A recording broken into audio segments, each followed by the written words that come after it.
નમસ્કાર, મંતવ્ય ન્યૂઝમાં આપનું સ્વાગત છે ને હું છું આપની સાથે હિરલ। 18 જાન્યુઆરી 2024નો એક ગોજારો દિવસ કે જેને આખા ગુજરાતને રોવડાવ્યું। આખા ગુજરાતનું હૃદય બાળકોની ચિચિયારીથી ગુંજી ઉઠ્યું હતું।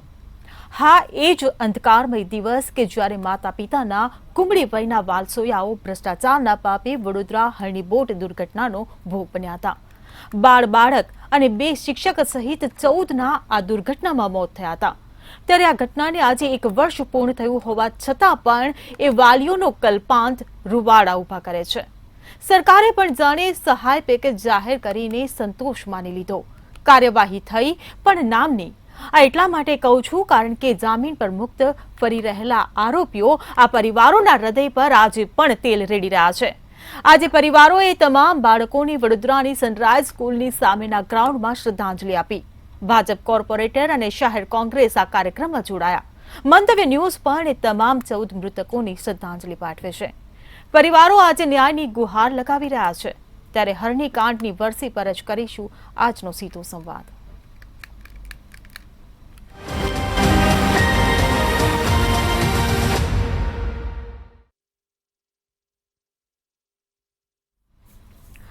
ત્યારે ચર્ચામાં આપણી સાથે જોડાઈ ગયા છે ભાજપમાંથી સ્નેહલ જોશી, કોંગ્રેસમાંથી નિકુલ પટેલ આપણી સાથે જોડાયા છે અને આ સાથે જ જયવંત પંડ્યા વિશ્લેષક તરીકે આપણી સાથે જોડાયા છે। આપ તમામ મહાનુભાવોનું મંતવ્ય ન્યૂઝમાં સ્વાગત છે। સ્નેહલભાઈ, મારો પહેલો સવાલ તમને કે હરણી હોનારતની એ ગોજારી દુર્ઘટના કે જેને આજે 1 વર્ષ પૂર્ણ થઈ ચૂક્યું છે, પરિવારોએ આજે બેનર અને પ્લેકાર્ડ લઈને રેલી યોજીને પદયાત્રા કરીને એ જ સ્કૂલની સામે જ્યાં એ બાળકો ભણતા હતા એ જ સ્કૂલના ગ્રાઉન્ડ સામે ત્યાં શ્રદ્ધાંજલિનો આજે કાર્યક્રમ રાખવામાં આવ્યો હતો। આજે 1 વર્ષ પૂર્ણ થઈ ગયું પણ હજુ પણ એ પરિવારોના આંખમાં હજુ પણ આંસુ છે અને એ આંસુ ન્યાયની ગુહાર લગાવી રહ્યા છે। શું કહેશો? આજે જ્યારે આ દુઃખદ ઘટના 1 વર્ષ પહેલા થઈ હતી તો આપણે સૌ આજે મૃતકોને શ્રદ્ધાંજલિ અર્પણ કરીએ છીએ અને આપણે સૌની સંવેદના એમની સાથે છે, એમના પરિવારોની સાથે છે। અને જે ખોટ છે સ્વાભાવિક છે કે હું પણ એક પિતા છું એટલે મને ખબર છે કે જે એમના માતા પિતાની અવસ્થા હશે એ ખૂબ જ દુઃખદ હશે અને આપણે સૌ ફરીથી એ લોકોને એક શ્રદ્ધાંજલિ હું અર્પણ કરું છું મારા તરફથી અને પાર્ટીના દરેક સભ્યો તરફથી। પણ સાથે આપણે એ પણ આ જે ઘટના બની એના કારણોમાં પણ હવે આદરણીય કોર્ટને બધા જે ગયા હતા તો એની અંદર ઓવરલોડિંગ જે છે એ એક મુખ્ય એનો મુદ્દો હતો કે લાઈફ જેકેટ્સની પૂરતું પ્રમાણ નહોતું અને જ્યારે 18 કે 19 જણની કેપેસિટીમાં ઓલમોસ્ટ ડબલ બાળકોને બેસાડવામાં આવ્યા હતા। આ જે બધી બેદરકારી હતી એના લીધે આ દુર્ઘટના બની છે। દરેક જે લોકો હતા એની પર કેસ કરવામાં આવ્યો છે અને આદરણીય કોર્ટ અને ન્યાયપાલિકાની જે પ્રોસિજર છે તે ચાલી રહી છે। ચોક્કસપણે આપણા ત્યાં જે ન્યાયપાલિકાની જે પ્રોસિજર્સ છે તેની અંદર સરકારે પણ જ્યારે જે રીતે પૂરેપૂરી સહાય આપી છે ને આજે પણ એ જગ્યાએ હજી કોઈ પણ જાતની એક્ટિવિટી ચાલુ નથી અને કોઈને પણ આવું નુકસાન ના થાય એની તકેદારી પણ રાખી છે। ત્વરિત જ 1 જ કલાકની અંદર આદરણીય મુખ્યમંત્રી શ્રી અને આદરણીય ગૃહમંત્રી પણ ત્યાં પહોંચ્યા હતા અને ત્યારબાદ સરકારે ત્વરિત ગાઈડલાઇન્સ પણ રજૂ કરી હતી અને કમિટીનું પણ ગઠન કર્યું હતું કે જેને આ પ્રકારની ઘટના ફરીથી ક્યાંય ના થાય તેના માટેની કાળજી લેવામાં આવે અને આ જે ઘટના થઈ છે તેના દોષિતોને ચોક્કસપણે સજા મળશે ને એની અંદર એ લોકો પર જે પ્રોસિડિંગ્સ છે લીગલ પ્રોસિડિંગ્સ તે ચાલુ જ છે અને મને ખાતરી છે કે જલ્દીથી જલ્દી અને જે પણ ન્યાયિક રીતે આ લોકોને જે છે તે બાળકોના માતા પિતાને ન્યાય મળશે અને આવી ફરીથી ઘટના ના બને એવું આપણે સૌ પ્રાર્થના કરીએ અને લોકોએ પણ આની અંદર સતર્ક સજાગ રહેવાની જરૂર છે કે જે પણ લોકો આ પ્રકારની ટૂર્સ અને આ પ્રકારના જે એમ્યુઝમેન્ટ પાર્ક્સ હોય કે આ પ્રકારની જે બોટિંગ અને અન્ય એક્ટિવિટી છે કે જેમાં બાળકો સંકળાયેલા છે તે લોકોએ વિશેષ સાવધાની રાખવાની જરૂર છે અને ગુજરાત સરકારે પણ એ ગાઈડલાઇન્સ કરી છે અને અમે એન્શ્યોર કરીએ છીએ કે ગાઈડલાઇન્સ આગળ બધે ફોલો થાય એટલે ઓછામાં ઓછી ઓલમોસ્ટ 0 જેવી શક્યતા આવી કોઈ ઘટના થવાની થાય એવું મારી આશા છે। જી બિલકુલ। નિકુલભાઈ, તમે શું કહેશો? 1 વર્ષ પૂર્ણ થઈ ગયું પરંતુ પરિવારને હજુ સુધી ન્યાય નથી મળી રહ્યો। વડોદરા શહેરની અંદર એક વર્ષ પહેલા જે ઘટના ઘટી હતી એ ખૂબ જ દુઃખદ ઘટના હતી અને એના પાછળના જે મૂળભૂત કારણોના તપાસ થવા જોઈએ તલસ્પર્શી, તે તલસ્પર્શી તપાસો કેટલે પહોંચ્યા, કોણ કરી રહ્યું છે, કેવી રીતના કરી રહ્યું છે, એમાં આરોપીઓ કોણ છે, શું જે તે સમયના municipal commissioner, standing committee chairman કે મેયર એવા લોકોને શું ફરિયાદમાં ઉમેરવામાં આવ્યા છે કે નથી આવ્યા, આ બધા સવાલો લોકો પૂછી રહ્યા છે વડોદરા શહેરમાં.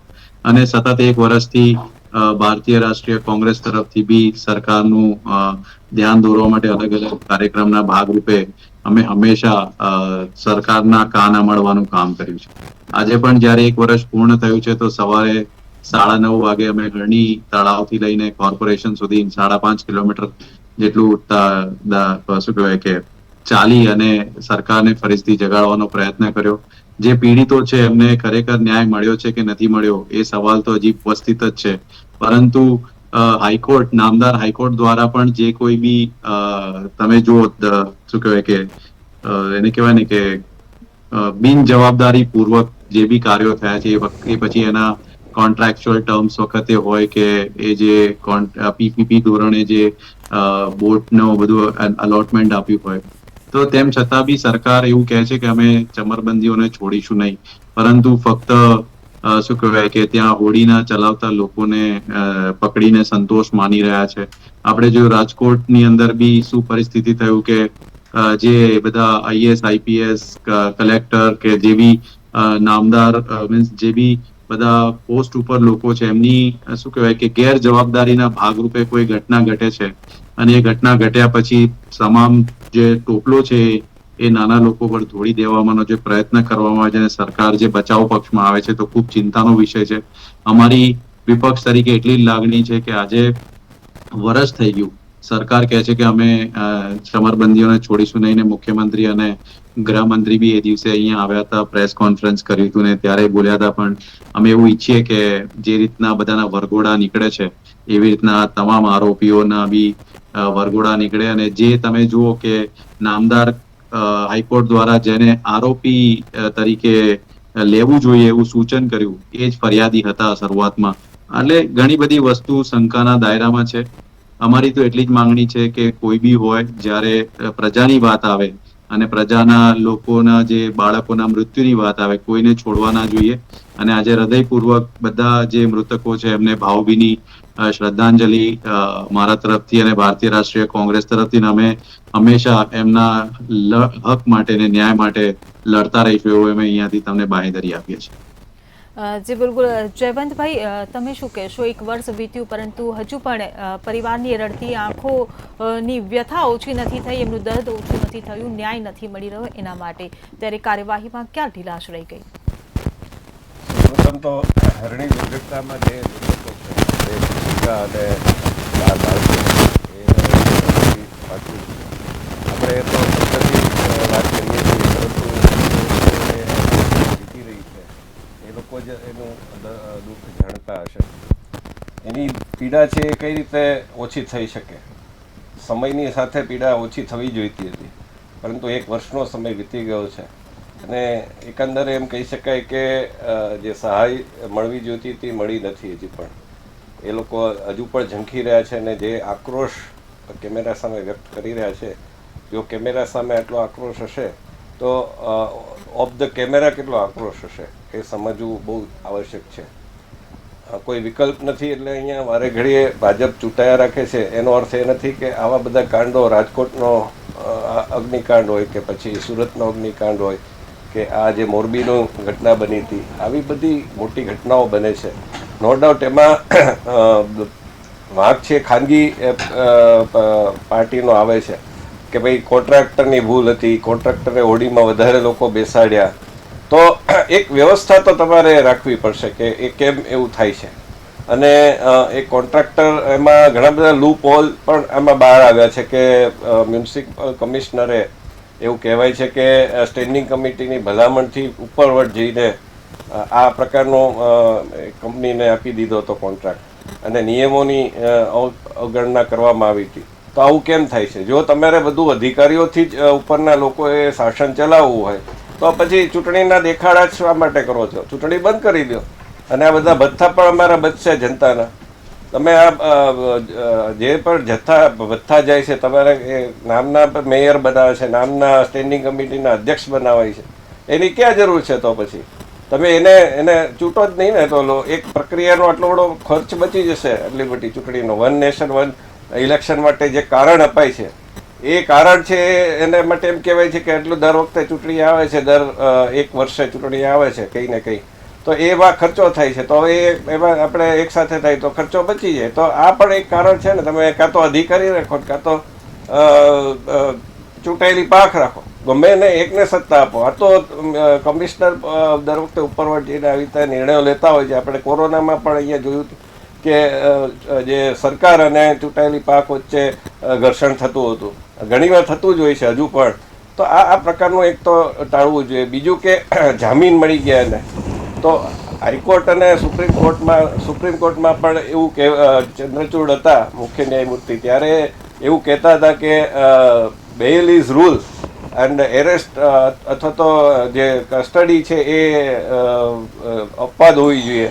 તો આ પ્રકારનું તમે લોકોમાં ભય ક્યારે રહેશે? તો પછી જ્યારે એ સજા નહીં ભોગવે ત્યાં સુધી એને ભય કેવી રીતે રહેશે? અને ઓક્ટોબરમાં તો જામીન મળી ગયા, તો એને સજા કરો બરાબર, એને સખત કેદી. એના માટે તમારે જે કંઈ સુધારા કરવા પડે ન્યાય સંહિતામાં, એ સુધારા કરી અને એને કઠોરમાં કઠોર સજા થવી જોઈએ. તો આ પ્રકારના છે બનાવો છે બનતા અટકશે. કોઈ પણ અને બીજા જે કંઈ આવા એમ્યુઝમેન્ટ પાર્ક છે એમાં કેટલી તકેદારી લેવાય છે. મને લાગે છે મીડિયાએ પણ એનો રોલ સમયાંતરે ભજવવાની જરૂર છે. આજે માનો કે એસટી બસ છે કે એ રસ્તા ઉપર ચાલતી હોય તો એ કેટલી એમાં શું છે, બ્રેક છે કે કેમ, એની કેટલી લિમિટ છે, આ છે તે છે, બધું જ એના પરિમાણો. પછી આપણને યાદ આવે છે કોઈ પણ દુર્ઘટના બને છે, પછી બધું યાદ આવે છે કે આ તો નિયમ છે કે આટલા જ જણાને બેસાડવા જોઈએ, આટલા પુલ ઉપર આટલા જ જણાને પસાર થવા દેવા જોઈએ. પરંતુ કમાઈ લેવું હોય છે ત્યારે આવા કોઈ નિયમો યાદ આવતા નથી. એટલે વાંધો ત્યાં છે કે અને લોકોને પણ એ થાય, લોકો પણ બેસી જતા હોય છે. પુલ ઉપરથી મોરબીમાં જે ઘટના બની તો આટલા બધા લોકો ઉમટી પડ્યા. તો ભાઈ તમારી સુરક્ષા, કારણ કે હવે સરકાર, આપણે ભોપાલનો ગેસકાંડ જોઈએ કે પછી 1984ના શીખ નરસંહારના કેસ જોઈએ કે એવા ઘણા બધા કેસ, ગોધરાકાંડનો કેસ છે સુપ્રીમ કોર્ટમાં હવે ચાલવાનો છે, સુનાવણીની તારીખ નક્કી થઈ છે. તો આ પ્રકાર કેટલા વર્ષો નીકળી જાય છે આપણે ન્યાયતંત્રમાં સુધારા કરવા માટે. અને આ સરકાર પાસેથી તો એટલી આશા, કારણ કે એને ઘણા બધા સુધારા કર્યા છે, ઘણા બધા અંગ્રેજો સમયના કાયદા બદલ્યા છે. ત્યારે તો અપેક્ષા હોય કે ભાઈ તમે ઝડપી લાવો, ફાલતુ બધા જે PIL થઈ જાય છે, ફટાકડા ફોડવા ઉપર પ્રતિબંધ, તો એના માટે તરત જ સરકારોને ઠપકા આપવા માંડે છે કોર્ટ. એના કરતાં તમે જે આવા બધા કેસો છે એને તમે પેન્ડિંગ જે છે, લોકોના જે વર્ષોના વર્ષો વીતી જાય છે, ન્યાય મળતો નથી, એવા કેસોનો ઝડપી ઉકેલ લાવી અને એને ન્યાય અપાવો. મને લાગે છે કે આ બધી જ રીતે આપણે વિચારવાની જરૂર છે. એક રીતે વિચારશું અને માત્ર આક્રોશ વ્યક્ત કરીને બેસી રહેશું તો એનો ઉકેલ નહીં આવે. જે બિલકુલ માંગ ઉઠી રહી છે કે સરકાર દ્વારા ઝડપીમાં ઝડપી કાર્યવાહી કરવામાં આવે. ત્યારે સ્નેહલભાઈ, હું તમને પૂછવા માંગીશ કે જે વખતે આ ઘટના ઘટી હતી ત્યારે મુખ્યમંત્રી ભૂપેન્દ્ર પટેલ અને ગૃહ રાજ્યમંત્રી હર્ષ સંઘવીએ પણ કડકમાં કડક કાર્યવાહી કરવાના આદેશ આપ્યા હતા, જેને લઈને કાર્યવાહી તો થઈ. પરંતુ હાલ પરિસ્થિતિ એવી છે કે આરોપીઓ જામીન મુક્ત છે, આરોપીઓ જેલની બહાર ફરી રહ્યા છે. ત્યારે સવાલ એ થાય કે એક કડકમાં કડક શબ્દ ક્યાં ગુમ થયો? જેમ જયવંતભાઈએ કીધું કે આ ઘટના જે છે તેની અંદર ખરેખર સરકાર અને સાથે સાથે જે ઓપરેટર્સ છે અને જે લોકો પણ એને યુઝ કરે છે, આપણે સૌની સતર્કતા એક તો જરૂરી છે. સાથે કડક કાર્યવાહી જે છે તેનું જે માપદંડ તમે કહો છો તો એ છે કે આની અંદર કોઈ પણ જગ્યાએ ક્યાંય પણ કોઈનો બચાવ કર્યા વગર આ બધા જ આરોપી એટલે 20 જેવા આરોપીને ન્યાયપાલિકા જે છે તેના હવાલે કરવામાં આવ્યા છે. તે એટલે હવે જે કોર્ટનો નિર્ણય હશે એ પ્રમાણે આ પ્રક્રિયા ચાલે. આની અંદર જે આખી પ્રક્રિયા થઈ તેની અંદર પોલીસ તંત્ર, સરકાર અને બધાએ એ જ રીતે કામગીરી કરી છે કે એકદમ પારદર્શકતાથી એ લોકોને જલ્દીથી જલ્દી જે ન્યાયપાલિકાનો જે આદેશ હોય એ પ્રમાણે એને જે સજા છે તે મળે. અને અમે સૌ પણ, સરકાર પણ ઈચ્છે છે, મા બાપ પણ ઈચ્છે છે અને બધા ઈચ્છે છે કે આ જે બાળકો છે અને 2 ટીચર્સ છે એમની સાથે જે આ ઘટના બની, દુર્ઘટના બની છે, તો આને જલ્દીથી જલ્દી ન્યાય મળે. સાથે સાથે મારે એ પણ ઉમેરવું છે કે આ ઘટના આપણા ગુજરાતના દીકરા દીકરીઓ આપણે ખોયા છે, ગુજરાતના 2 સારા શિક્ષકો પણ ખોયા છે.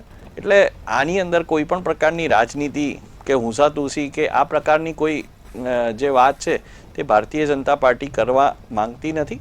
પણ અમે ઈચ્છીએ છીએ ચોક્કસપણે કે આદરણીય ન્યાયપાલિકા જે છે તે આનો યોગ્ય એ લોકોને ચુકાદો જે પણ આપશે અને એના આધારે એ લોકોને જે પણ સજા મળશે એ જલ્દીથી જલ્દી મળે.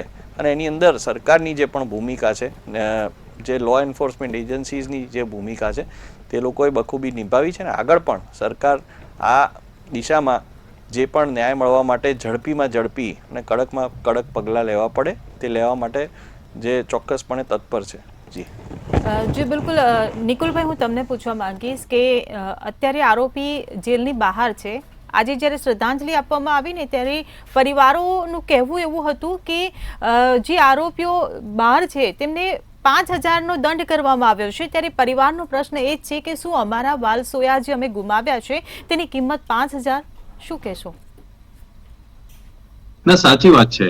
એ જે બી કાયદાની જોગવાઈઓ છે એ પ્રમાણે એમને બેલ મળ્યું છે, પરંતુ એ બેલ સરકાર તરફથી જે વકીલો કાં તો જે એમને રજૂઆત કરવું જોઈએ. બીજું કે જે એમના મૃત્યુના વળતરની વાત કરવામાં આવે, જે તમે કમ્પેર કર્યું, તો આજે બી તમે જુઓ તો સરકારશ્રી દ્વારા રકમ એમને ચૂકવવામાં વળતર પેટે આપી, પરંતુ હાઈકોર્ટની અંદર ફરીથી એમના વળતર યોગ્ય છે કે નહીં એના બી સવાલો જ્યારે પૂછવામાં આવ્યા તો મારા ખ્યાલથી જે માહિતી મારી પાસે છે તે એવી છે કે નાયબ કલેક્ટર લેવલ શ્રીની એક સમિતિની રચના થઈ છે ને એ નિર્ણય કરી રહી છે કે કેટલા વળતર આપી શકાય. તો શું આ વળતર જે આપવાનું છે એના માટે આટલો સમય કેમ લાગી રહ્યો છે? અને જે લોકો બી બેલ ઉપર બહાર છે તો એ કાયદાની જોગવાઈ પ્રમાણે છે, પણ એમને બી તાત્કાલિક કેસ ચાલે, ફાસ્ટ ટ્રેકમાં ચાલે, સરકાર એમાં ઇનિશિયેટિવ લે, એવું દરેકની લાગણી છે. અને પીડિતોની ખાસ કરીને લાગણી છે, કારણ કે જે લોકો બી મૃત્યુ પામ્યા છે એ અકાળે મૃત્યુ થયા છે અને જે સિસ્ટમનો ઓવરઓલ લૂપ હોલ છે એના લીધે મૃત્યુ પામ્યા છે. તો સિસ્ટમ એટલે કોણ? તો સિસ્ટમ જવાબદાર છે, તો સિસ્ટમની જવાબદેહી બી બને છે. તો જવાબદેહીના ભાગરૂપે જવાબદારી સ્વીકારી અને જલ્દીથી જલ્દી કાર્યવાહી થાય એવી હંમેશા વિપક્ષ તરફથી બી માંગણી છે અને જે લોકો પીડિત છે એમની બી માંગણી છે. અહીંયાથી તમારા માધ્યમથી ભારતીય જનતા પાર્ટીના મિત્ર બેઠા છે. આ કોઈ રાજકારણનો મુદ્દો ડેફિનેટલી નથી, પરંતુ જ્યારે એક વ્યથા એક વર્ષ સુધી એના આંખોના જે આંસુ છે આપણે લૂછી નથી શકતા, તો એ ડેફિનેટલી એક રાજસ્વ શું કહેવાય કે જવાબદારીના ભાગરૂપે તમારી નૈતિકતા છે કે એમના તાત્કાલિક નિરાકરણ લાવે ને વિપક્ષ તરીકે અમારી જવાબદારી છે કે જ્યાં બી સરકારના શું કહેવાય કે યોગ્ય રીતે કાર્યવાહી ના થાય તો અમારે એમનું ધ્યાન દોરવું જરૂરી છે. આ બધાની વચ્ચે જે મુખ્ય મુદ્દો છે કે જે બી પીડિતો છે એમને યોગ્ય વળતર મળવા જોઈએ અને એમની જે ન્યાયની અપેક્ષા છે સરકાર પાસેથી એ ડેફિનેટલી તાત્કાલિક ધોરણે મળે તો મારા ખ્યાલથી જે બી પીડિતો છે એના હૃદયને સાંત્વના મળશે અને ખાલી વાત કરીને છૂટી જવા કરતા આપણે યોગ્ય કાર્યવાહી કરીએ એ વધુ આગળ પડશે એવું મારું સ્પષ્ટ માનવું છે. જે બિલકુલ. સ્નેહલભાઈ, હું તમને પૂછવા માંગીશ કે જ્યારે આ ઘટના ઘટી એ ઘટનાનો સમયગાળો અને ચૂંટણીનો જે સમયગાળો આવ્યો, આ બંને સમયગાળાને બાદ કરતા ભાજપે આ પરિવારની ક્યારે અને કેટલી વખત મુલાકાત લીધી? આ પરિવાર માટે શું પગલાં લીધા? કારણ કે શ્રદ્ધાંજલિ જ્યારે આપવા માટે ભેગા થયા ને ત્યારે પરિવારના આંખોમાં, એમના શબ્દોમાં એ રોષ ભારોભાર હતો સરકાર પ્રત્યે. મેં પહેલાં પણ આપને કહ્યું એમ, અત્યારે જે પરિવારોએ એમના સદસ્યોને ખાસ કરીને બાળકો ગુમાવ્યા છે તો એ લોકોને તમે કમ્પન્સેશન આપો કે ગમે તેટલી આપણે એ લોકોને અહીંયા ધારણ આપીએ પણ તે ખૂબ જ ઓછી પડે એ સ્વાભાવિક વાત છે. આ જે લોસ છે એ ખરેખર જ ખૂબ મોટો લોસ છે. સરકારે પણ જે સહાય છે એ આપી છે એ એક નાનું જેસ્ચર છે. એનો મતલબ એ નથી કે એ સહાયથી એ લોકો તરત બહાર આવી જાય. એ લોકોને જે સરકારની જે ફરજ છે એ હવે એ છે કે આ જે પણ દોષિત છે એ લોકોને ન્યાય મળે અને સમયાંતરે અમારા જનપ્રતિનિધિ જેમ આપે આજે પણ કહ્યું કે આજે પણ એ લોકો શ્રદ્ધાંજલિની જે સભા હતી એમાં હતા, ત્યારે પણ એમના પેરેન્ટ્સને મળ્યા હતા અને આગળ પણ જ્યારે જે પણ જરૂર પડશે તો સરકાર ચોક્કસપણે આ જે પણ પરિવારો છે તેમની સાથે ઊભેલી જ છે અને આગામી સમયમાં પણ ઊભી જ રહેશે. કોઈ પણ પ્રકારના પ્રેશર વગર કે કોઈ પણ પ્રકારની જે બાયસ વગર આ લોકોને સજા મળે તેના માટે ખૂબ જ કટિબદ્ધતાથી ભારતીય જનતા પાર્ટીના જનપ્રતિનિધિઓ, ભારતીય જનતા પાર્ટીનું વડોદરાનું સંગઠન, ગુજરાતનું સંગઠન, આદરણીય મુખ્યમંત્રી, આદરણીય ગૃહમંત્રી શ્રી બધા જ મહેનત કરશે. અને મને લાગે છે કે આ પરિવારો, જેમ મેં આપને કહ્યું કે ગુજરાતે પોતાના દીકરા દીકરીઓ ગુમાવ્યા છે, એ પરિવારના જ નહીં પણ ગુજરાતના બાળકો હતા. અને આપણે સૌ ખૂબ જ આ ઘટનાને લઈને દુઃખી છે અને એમના પરિવારને તો સ્વાભાવિક છે કે ખૂબ જ વધારે પડતી પીડા જે છે તે થઈ છે. પણ જેમ મેં આપને કહ્યું એમ સરકાર આ લોકોના પરિવારને ન્યાય મળે તેના માટે ખૂબ જ તત્પરતાથી અને ખૂબ જ નિષ્ઠાથી કામ કરે છે. જી બિલકુલ. જયવંતભાઈ, હું તમને પૂછવા માંગીશ કે આ ઘટના બાદ સરકાર એક્શન મોડમાં આવી હતી, કડક કાર્યવાહીના આદેશ આપ્યા હતા. એ વખતે એસઆઈટીની પણ રચના કરવામાં આવી હતી. 2819 પાનાની ચાર્જશીટ રજૂ કરવામાં આવી હતી. 433 સાક્ષીઓના નિવેદનો પણ લેવામાં આવ્યા હતા. તેમ છતાં આજે ન્યાયના નામે પરિણામ મળે છે તો માત્ર મીંડું, શૂન્ય કહી શકાય, કારણ કે હજુ સુધી ન્યાય નથી મળી રહ્યો. પરિવારનો આક્રોશ એટલો ને એટલો જ છે, હજી પણ ન્યાયની ગુહાર કરી જ રહ્યા છે. સાથે સાથે જ્યારે આજે શ્રદ્ધાંજલિ આપવા માટે ત્યારે પરિવાર પહોંચ્યા હતા ને, ત્યારે એ જ સનરાઈઝ સ્કૂલના સામેના ગ્રાઉન્ડ પર એ સનરાઈઝ સ્કૂલના જે વિદ્યાર્થીઓ હતા એ શાળાના સંચાલકો પણ ત્યાં આવ્યા નહોતા. તેને લઈને પણ પરિવારની માંગ છે કે શાળાના સંચાલકો પર પણ કાર્યવાહી કરવામાં આવે, કાર્યપાલક ઇજનેર પર પણ કાર્યવાહી કરવાની વાત કરી રહ્યા છે પરિવાર. ત્યારે આ બધી વાતો પર આપ શું કહેશો? મને લાગે છે કે સંવેદનાનું પ્રમાણ છે દિવસે ને દિવસે લોકોમાં ઘટતું જાય છે. અને એનું જે લોકો પોતે એમાં ઇન્વોલ્વ છે, જવાબદાર છે, શાળા સંચાલકો કે પછી રાજકારણીઓ, આજે તમે વડોદરાની જે હમણાં પૂર આવ્યું હતું તો એની ઘટના પણ યાદ કરો. વરસાદ જાજો પડ્યો હતો અને એમાં જે તકલીફો લોકોને પહોંચી હતી. મગર છે એ વારે ઘડી આવી જાય છે, નો ડાઉટ. પછી ઘણી બધી જગ્યાએ સારા ગટરના બધા કામો થાય છે જેના કારણે અમુક જગ્યાએ પછી પાણી નથી ભરાતા, એ પણ હકીકત છે, એ પણ સ્વીકારવું પડે. પરંતુ સાથોસાથ આ જે મગર માટે પણ એવું કંઈ પ્લાનિંગ થઈ રહ્યું છે એવું કહેવાય છે. એ થાય તો વેલ એન્ડ ગુડ છે, પરંતુ એ વખતે લોકોની સમક્ષ તમારે લોકોની સાથે ઊભા રહેવું, એ વખતે તમે ફોન ઉપાડવાનું બંધ કરી દો, ત્યાં જાઓ નહીં, ઉદ્ધતાઈથી જવાબ આપો, તો 162 ધારાસભ્યો તમારા ચૂંટાઈ ગયા હોય એટલે આવું વર્તન કરવું યોગ્ય નથી. કારણ કે 149 જ્યારે કોંગ્રેસના હતા એ પછી બીજી ચૂંટણીમાં એનો ધબડકો થઈ ગયો હતો અને 33 ઉપર એની સંખ્યા આવી ગઈ હતી. એટલે એવું કોઈનું યાવતચંદ્ર દિવાકરો કોઈનું શાસન રહેતું નથી. અને ભાજપમાં તો ગુજરાતમાં અહીંયા છે જ કે દર 4 વર્ષે મુખ્યપ્રધાન બદલાઈ જાય છે, સરકાર પણ બદલાઈ જાય છે. એટલે અને રિપીટ થતું નથી. ધારાસભ્ય હોય કે પછી કોર્પોરેટર હોય, એ કોંગ્રેસના સમયમાં એ બધું ચાલતું હતું કે 15 વર્ષ કે 22 વર્ષ કે 30 વર્ષ સુધી એ જ એકને એક ચહેરા છે એ આવ્યા રાખતા હતા. તો એ તમે સમજો કે તમારે લોકોની સેવા કરવા માટે તમે ભજન મંડળીને એવા શબ્દો હવે વાપરવા માંડ્યા કે ભાઈ ભજન મંડળી નથી ખોલી. તો વાત સાચી છે, તમે ભજન મંડળી નથી ખોલી, પણ સેવા તો તમે સેવા માટે ચૂંટાવો છો. ચૂંટણી સમયે મોટી મોટી વાતો કરતા હો છો કે અમારો તો સેવા લક્ષ્ય છે અને સેવા પખવાડિયું ઉજવતા હો છો. તો પછી આ બધા તમે રોડ શો કરવાની જરૂર જ ન પડે ખરેખર. તો જો તમે લોકોની પડખે ભૂતકાળમાં જેમ હમણાં વડાપ્રધાને યાદ કર્યું અશોક ભટ્ટ, એને ફોન અડધી રાત્રે કરતા હતા તો પણ એ પહોંચી જતા હતા કોઈ એક્સિડન્ટ થયો હોય તો. તો એવા જનસેવકો ક્યાં છે અત્યારે? એ પ્રકારના અહેમદ પટેલ છે એ સતત લોકોના સંપર્કમાં રહીને લોકોને મદદ કરતા હતા. વિજયભાઈ રૂપાણી હતા તો એમણે બનાસકાંઠામાં રહીને સરકાર ચલાવી હતી. આવા લોકો અમુક પુણ્ય પ્રતાપી હોય છે ને, એના કારણે આખું સંગઠન ને પક્ષ ચાલી જતો હોય છે. પણ એનો અર્થ એ નથી કે હંમેશા ચાલતો જ રહેશે. જ્યારે એનો પછી જનતાને એમ થઈ જાય છે કે આવા બહુ થઈ ગયું, ત્યારે પછી જનતા છે એને જવાબ આપી દેતી હોય છે. એટલે ક્યારેય એવું ન માનવું જોઈએ કે ભાઈ અમે યાવતચંદ્ર દિવાકરો, અમે હંમેશા શાસન કરતા રહીશું અને કોઈ પણ એવા મુદ્દા, સેન્સિટિવ મુદ્દા લઈ અને ચૂંટાતા રહીશું. તો એ વાત ખોટી છે. અને સાથોસાથ એ પણ વાત છે કે દાખલા તરીકે નવી દુર્ઘટના ન થાય એના માટે પણ ચિંતા કરવી જોઈએ. આજે દાખલા તરીકે અમેરિકામાં લોસ એન્જલસમાં આગ લાગીને હોલિવૂડની સેલિબ્રિટીઓને ભાગવું પડ્યું, એમના ઘર છે રાખ થઈ ગયા. તો અહીંયા આપણે આજે 14 માળના ને 21 માળના ને એવા બધા મકાનો બની રહ્યા છે.